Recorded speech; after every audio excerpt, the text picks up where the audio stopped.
A woman had just pulled her car out of the driveway when a bizarre green light flashed. Instantly, everything went dark, and she found herself falling, landing hard in an unfamiliar place. Then, as more green lights pulsed in the sky, people kept dropping out of nowhere. In a matter of moments, a large group of people had mysteriously appeared on what seemed to be a small island. The Department of Homeland Security, DHS, received the alert and dispatched a significant number of personnel. Under the glare of helicopter searchlights, the disoriented group was rounded up and taken to a nearby hotel, where they were placed under guard, completely bewildered. Then, even stranger things started happening. The woman who'd been driving had gashed her leg during the fall. A man next to her, claiming to be a doctor, had given her a quick bandage. But as soon as he turned away, the woman looked down and saw her deep wound had instantaneously healed, leaving only a faint scar. Meanwhile, another woman named Julie, whose daughter was just a month old, was frantic. Trapped in the hotel, unable to contact her husband, she started complaining to another woman. Unexpectedly, a nearby security camera suddenly swiveled away, avoiding their conversation. Then the lock on their hotel room door clicked open by itself, and the door swung ajar. Julie quickly said goodbye to the other woman, desperate to get home to her baby. She rushed to her old house and pounded on the door, but a strange woman answered. Seeing Julie at the window, the stranger immediately called the police. Realizing something was terribly wrong, Julie fled to her former neighbor's house. She was shocked to see her neighbor had aged dramatically. From her, Julie learned a startling piece of news. Her husband had moved. The neighbor let her stay the night and gave her husband's new address. After a restless night, Julie set out to find her husband, but just as she stepped outside, she ran into a man named Jarrell. Unlike the others, Jarrell wasn't cold or indifferent. He told Julie he would take her to see her daughter just for a moment,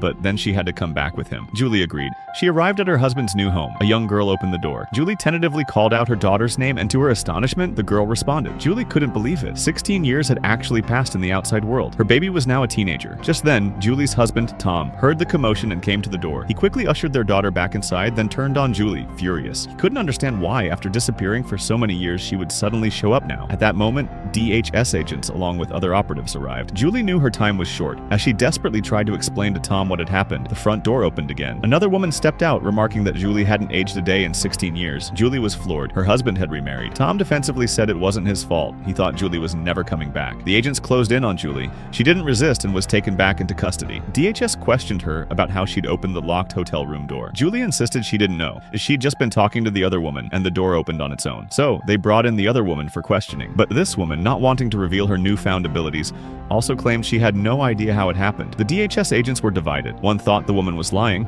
The other argued she was just a kid. They started bickering. Annoyed, the woman secretly used her new powers to make one of the agent's coffee cups tip over, spilling its contents everywhere. Predictably, the male agent, frustrated, decided they weren't getting anywhere and let the young woman go. The female agent, having failed to get any concrete information, reported the situation to her superior. The superior warned them to remain vigilant. The sudden appearance of these 4,400 people could be part of some larger conspiracy. And, just as the superior suspected, at that very moment,